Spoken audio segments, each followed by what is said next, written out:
When you walked into the City Hall, you felt like you were walking back in time.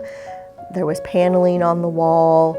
It was just you felt like you were in the 60s or the 70s again. And so, yes, it was retro, but not the retro maybe we were looking for.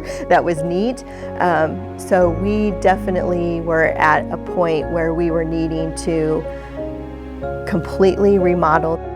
This project actually was started before my time.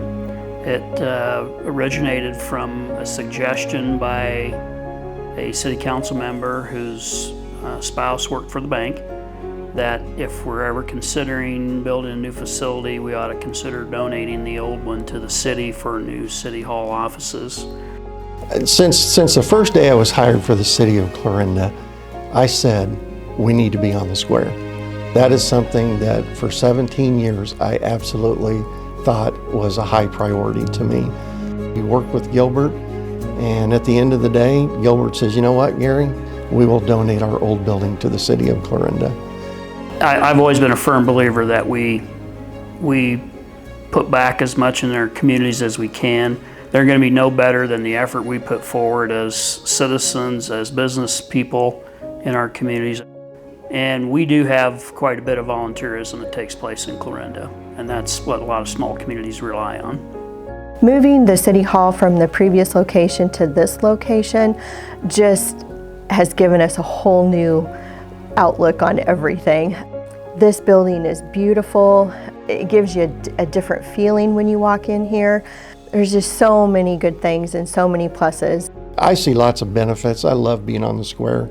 I can see what's happening. It's very handy for us to go to the different businesses, very handy for people coming into town to pay their water bills, to park right out in front and walk in the door. So this building was absolutely wonderful for us to get into, and we're very appreciative to Bank Iowa for allowing this to happen. The most rewarding part is seeing how it all works. It's one thing to be an outsider looking at the council and judging and saying, well, the city should do this and the city should do that. But when you're on the other side of that and you're in it, my whole perspective has changed. I would certainly hope this donation to the city would provide the guiding light and a spark for additional things of this nature down the road. Whether it be philanthropic, whether it be volunteering your time or efforts, I hope that is a spark that big things can happen when people work in the same direction.